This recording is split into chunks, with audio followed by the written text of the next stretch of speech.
ఇష్టం లేని, అంటే రాజధాని ఇష్టం లేకపోవటం కాదు, రాజధానికి 50,000 ఎకరాలు పొలాలు వచ్చినటువంటివి కాకుండా మిగతా ఇష్టపూర్తిగా ఇవ్వనటువంటి రైతులు మా పొలాలను ఇలా గడ్డు కొడుతున్నారు, మమ్మల్ని ఇలా ఇబ్బంది పెడుతున్నారని చెప్పుకోవటానికి ఒకటమ్మా. ఎక్కడైనా సరే ఎవరైనా ఒక ఎకరా రైతు కిందగా పొలంలో పోవటానికి దారి లేకపోతే ప్రభుత్వమే దారి కల్పించేటటువంటి పరిస్థితులు ఉన్న రోజుల్లో ఈ రోజు ఉన్నటువంటి దారులన్నిటిని కూడా మూసేసేటటువంటి పరిస్థితుల్లో ఖచ్చితంగా వైఎస్ఆర్ కాంగ్రెస్ పార్టీ ఏ రైతుకి ఎక్కడ కష్టం వచ్చినా డెఫినెట్ గా అండగా ఉంటుంది. అందులో భాగంగానే పెనుమాక రైతుల కోసం రాజధాని రైతులు అనేది ఆ సెక్టర్ వేరు, వీళ్ళు పెనుమాక రైతులు. సరే, జగన్మోహన్ రెడ్డి గారు కమిటీ వేశారు, ఆ కమిటీకి సంబంధించినటువంటి వారు ఫలానా రోజు వస్తున్నామని చెప్పేసి వారికి సమాచారం అందించారు. ఆ వెళ్లే క్రమంలో తాడేపల్లి దగ్గర నుంచి రైతులు పిలిచారా చిన్నప్పరెడ్డి గారు, మీరే వెళ్ళారా? రైతులు పిలిస్తేనే కదమ్మా జగన్మోహన్ రెడ్డి గారు మీటింగ్. సరే, పిలిచారు, పిలిచినప్పుడు వాళ్ళు ఎందుకు అడ్డుకున్నారు? ఇప్పుడు పిలిచినప్పుడు వాళ్ళు మిమ్మల్ని రిసీవ్ చేసుకోవాలి, మీతో మాట్లాడాలి. మా అడ్డుకున్నదేమో రాజధాని రైతులు, పెనుమాక రైతులేమో జగన్మోహన్ రెడ్డి గారి దగ్గరకు వచ్చి వారి కష్టాలు వారు చెప్పుకొని మాకు ఒకసారి వచ్చి చూడమన్నారు. పెనుమాక రైతుల కోసం పోయాం కానీ మేము రాజధాని రైతుల కోసం పోలే.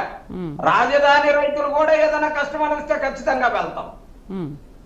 పెనుమాక రైతులు మా పొలాలకు సంబంధించి ఇబ్బంది అని చెప్పేసి నిన్న పెనుమాక రైతు ఒక అతను మాట్లాడుతూ ఉన్నాడండి. ఒక లైన్ చెప్తా.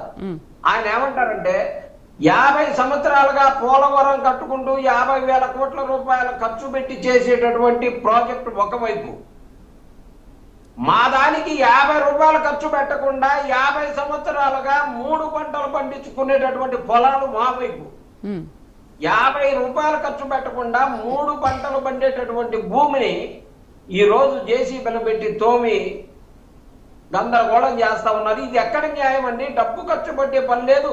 మీరు అసలు సెల్ఫ్ సస్టైన్ అన్నారు, మీ సెల్ఫ్ సస్టైన్ ద్వారా మీరు సంపాదించుకోవాల్సినటువంటి ప్రభుత్వం మీరు ఎందుకని మా పొలాల మీద పడి మా మీద దాడి చేస్తా ఉన్నటువంటి పరిస్థితులు కల్పిస్తా ఉన్నారని చెప్పేసి ఆ రైతు మాట్లాడినటువంటిది చిన్న సందేశం కాదది.